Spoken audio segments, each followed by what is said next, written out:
just ask you, many people were pretty surprised by the tone of your tweet, not least the fact that you would categorize what Aaron Bushnell did as extraordinary courage and commitment.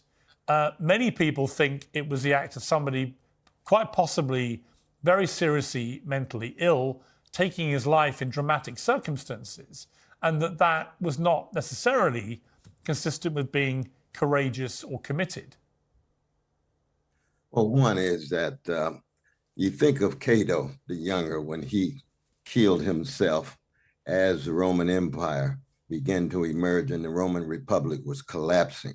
And Cato's killing of himself has become one of the grand examples of moral courage and a willingness to bear witness as to something that he deeply opposed. Now, I think it's very interesting that so many of the people who were critical of me talking about the courage of my dear brother Aaron, that they don't understand the depths and scope of the suffering right now in Gaza. And too many of them actually are even indifferent to the genocide. They're indifferent to the ethnic cleansing. They're indifferent to the apartheid-like conditions.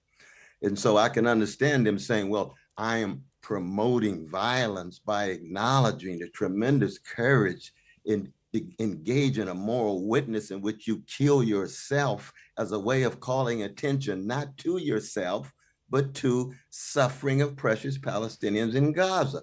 That's what Aaron was doing. In the same way Cato was doing the same thing when they saw Julius Caesar moving into the highest position, and it was clear that the republic was coming to a close and the empire was being established. Okay, but and there's a whole host of examples of people who bear witness by killing themselves. Let me ask you this then. Suicide. No, that's not the point. It's right. The cause that they're bearing witness to. And that's where my difference with so many of my deeply conservative and moderate Jewish brothers and sisters comes in.